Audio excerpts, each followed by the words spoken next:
मौत से भी बड़ा एक डर है। वो कौन सा डर है? अपमानित होने का डर, कि मेरी बेइज्जती ना हो जाए, उसका डर। अब जरा समझना, सबसे बड़ा डर है मौत से भी। मौत तो बहुत आसान है, मुझसे तो मौत भी बहुत मुश्किल है। अगर आप ट्रेन के सामने आकर मरना चाहते हो तो जिगर लगता है, बहुत बड़ा जिगर लगता है। अगर ट्रेन के सामने आकर मरना चाहते हो, फांसी लगा के मरना चाहते हो, उसके लिए भी बहुत बड़ा जिगर चाहिए। जहर खा के मरना चाहते हो, उसके लिए भी बहुत बड़ा जिगर चाहिए। लेकिन हम वो कदम उठा लेते हैं, मेरी बेइज्जती ना हो। बस बेइज्जती के अपमान के तले हम मौत को स्वीकार करते हैं। मौत जो अपने आप में बहुत बड़ा दर्द है, उसको भी स्वीकार कर लेते हैं कि बस मेरी बेइज्जती ना हो। बेइज्जती को हम सह नहीं पाते, मौत को सहना स्वीकार है। तो बहुत सारे लोग सुसाइड कर लेते हैं।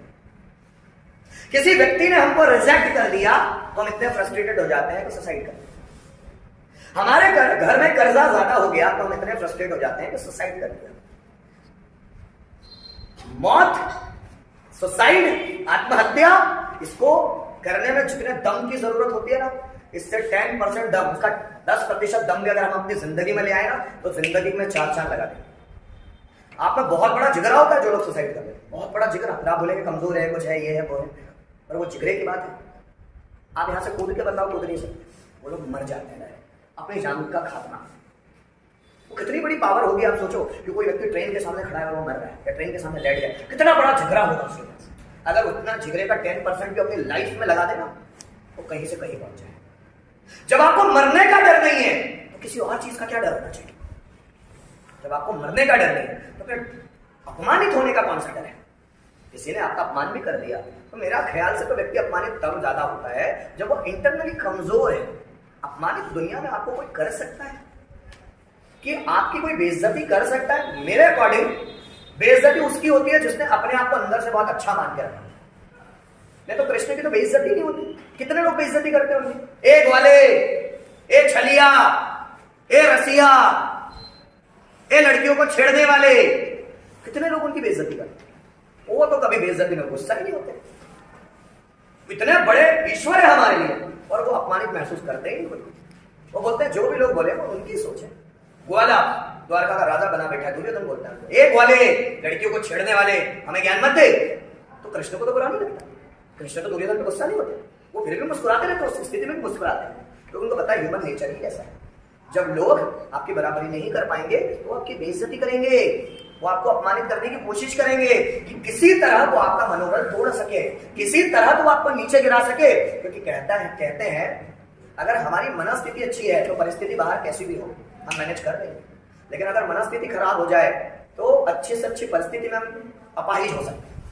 मनस्थिति जिसकी तगड़ी है, और कृष्ण की मनस्थिति सबसे ज्यादा तगड़ी है कि बाहर परिस्थितियां कितनी भी खराब हो तो भी उनकी मनस्थिति बिगड़ने नहीं देते। मनस्थिति बड़ी पावरफुल है। उनका भी तो अपमान करती है दुनिया, लेकिन उनको तो अपने अपमान का भय ही नहीं है। शिव जी को दक्ष बुलाते ही नहीं है यज्ञ में, तो सती माता रुष्ट होकर जल जाती है, सती कर लेती है, अपनी योग शक्ति से जल जाती है। शिव जी को तो अपना अपमान लगता ही नहीं, हमें क्यों लगता है? हमारे ईश्वर को नहीं लगता अपमान। आप जरा समझिए, हमारे ईश्वर को जब हमारे राम शबरी के झूठे बेर खाते हैं तब उनको तो अपमानित महसूस नहीं होता, हमको क्यों लगता है ऐसा कि हम अपमानित हो जाएंगे किसी के बोलने से? क्या हम इतने छोटे हैं कि कोई हमको उल्टा सीधा बोलेगा और हम अपमानित महसूस करेंगे? नहीं भैया, हम अपने आप को बहुत बड़ा मानने लग गए, दैट इज कॉल्ड ईगो।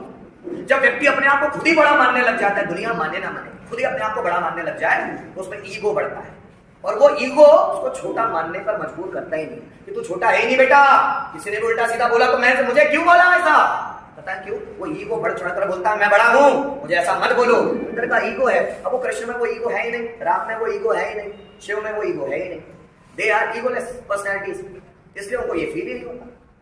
हम लोगों में छोटी छोटी बातों का भी बड़ा ईगो है कि छोटी सी कोई चीज आती है तो हम चने के झाड़ पर चढ़ जाते हैं। किसी ने चढ़ा दिया कि बेटा तुम ये बहुत अच्छे हो, तो चढ़ के घूम, सीना तान के घूमते कि देखो मुझे ऐसी चीज आ गई, अच्छा है, समय साथ है, ईश्वर आपके साथ इसलिए आ भी रहा। वो नहीं साथ होगा तो आएगा भी नहीं, लेकिन चूंकि हम करते हैं ना इसलिए ईगो ज्यादा है। मैं कर रहा हूं इसलिए ईगो ज्यादा है। और जब भी व्यक्ति बहुत मेहनत करके कुछ अचीव करता है तो उसमें ईगो आएगा, बहुत मेहनत करके अचीव करेगा। और जब व्यक्ति जो भी कर रहा है उसको ईश्वर की इच्छा मानेगा कि तो उसकी मर्जी से हुआ है, उसमें ईगो आता ही नहीं। जब वो बोलता मैंने किया है तो ईगो, जब वो बोलता ईश्वर ने किया है, मैंने क्या, मेरे जैसा तुच्छ प्राणी करेगा क्या, वो तो उसकी मर्जी से हुआ है, तो उसमें ईगो आएगा नहीं। क्या बात समझ में आ रही है? जब व्यक्ति बोलता है मैंने किया, मैंने अचीव किया है, मैंने किया है, उसमें ईगो बहुत जल्दी आता है। वो घमंड से भर जाएगा, लेकिन जैसे वो बोलता है ईश्वर ने किया है, मैं कुछ हूं ही नहीं, तो उसमें ईगो आता ही नहीं और उसकी बेइज्जती भी नहीं होती। कृष्ण को पता है वो जो कुछ भी कर रहे हैं वो वहां की मर्जी से कर रहे हैं, तो उनका कुछ हुआ क्या? हम तो हर एक छोटे छोटे चीजों में करते हैं कि मैंने किया, हर एक छोटी चीज कोई अच्छी हो गई तो मैंने किया है, कोई बहुत अचीवमेंट कर लिया तो मैंने पाया है, वो कभी ईश्वर को तब धन्यवाद तक भी नहीं देते कि आपके कारण। आप समझ रहे हो? इसी के कारण व्यक्ति अपमानित ज्यादा महसूस करता है कि उसने मान लिया है कि करने वाला वही है, और जब वो करने वाला वही है तो अपमानित भी वही महसूस करता है। जिस व्यक्ति को समझ में आता है कि मैं करता ही नहीं तो अपमानित क्या महसूस करेगा? उसको पता है जो होता है उसकी इच्छा से होता है। अगर मैंने कुछ अचीवमेंट किया तो भी उसकी इच्छा से है, अगर मेरी बेइज्जती भी हुई है तो उसकी इच्छा से होती है। वही चाहता है मेरी लाइफ में ऐसा हो, जो ऐसा रहेगा वो अपने आप को बेइज्जत फील नहीं करेगा। पर हम करते हैं छोटी छोटी चीजों में ईगो। लड़की के सामने सर ने मुझे डांट दिया, लड़की के सामने बेइज्जती हो गई, मतलब है ना, लड़की के सामने डांट दिया, मेरी बेइज्जती कर दी पूरी, तो लड़की की नजर में कौन सी इज्जत थी गई? कौन सी इज्जत? मैं लोगों को जब इंट्रोडक्शन देने बुलाता हूँ, सर अभी मत बुलाइए सर, इंप्रेशन घट रहा है मेरा। घट रहा है? घटता तब है जब इंप्रेशन बना हुआ हो, तब घटता है। बना ही नहीं है तो कैसे घटे? अभी तो बनाने का टाइम है, और बनाने के टाइम में बड़े सतर्क रहते हैं कि मुझसे कोई गलती ना हो जाए, मुझसे कोई ऐसा शब्द ना बोला जाए जिससे प्रॉब्लम हो जाए। होने दो, लेट इट हैपन, जीवन है उसको चलने दो, क्यों उसमें अड़ंगा लगा रहे हो? अड़ंगा मत लगाओ अपनी जिंदगी में। खुद ही सोच लेते तो मुझसे गलती हो जाएगी, तुम कौन हो सोचने वाले? क्यों सरेंडर नहीं करते उस पर अपने आप? क्यों सब कुछ अपना ही करना चाहते हो? क्यों अपना नाम बहुत ज्यादा चाहते हो? ये नाम का ही तो डर है कि आप काम ढंग से नहीं कर पाते, कि मेरा नाम अच्छा हो जाना चाहिए, मुझे लोगों ने अच्छा ही बोलना चाहिए। अब कृष्ण ये सोचते हैं इसलिए उनसे हर काम परफेक्ट हो रहे हैं, वो बेइज्जती का सोच ही नहीं रहे, उनसे हर काम परफेक्ट होते चले जा रहे हैं, एक भी काम फेल नहीं हो रहा। हनुमान जी को ईगो ही नहीं कि मैं काम कर ही लूंगा, वो बस उनको काम दिया जाता है, काम में बैठ गए। ईगो ही नहीं कि मैं कर ही लूंगा, मैं कर ही डालूंगा, और पूरे काम करने के बावजूद भी वो बोलते नहीं कि मैंने किया। वो तो प्रभु राम की दया है मुझ पर, तो मैं कर पाता हूँ। अब बताओ ऐसा होना चाहिए या नहीं होना चाहिए? अब ऐसा व्यक्ति अब रावण के सामने खड़ा हो जाए, रावण बोल रहा है बंदर कहीं के, तू आया कैसे लंका में, अशोक वाटिका को तूने उजाड़ा कैसा, बंदर कहीं के? तो भी हनुमान जी दुखी नहीं होते। इसलिए नहीं होते क्योंकि उन्होंने जो भी किया ईश्वर की मर्जी से, जो होना था वो हो गया, इसलिए वो गुस्सा भी नहीं होते। क्या बात समझ में आ रही है?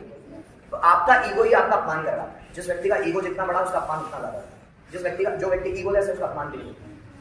कोई भी व्यक्ति अपने आप को बेइज्जत फील कर रहा है, उसका ईगो ज्यादा है। ईगो खत्म हो जाएगा, बेइज्जती खत्म, फिर वो बेइज्जती कोई कितनी भी कर ले फर्क नहीं पड़ता।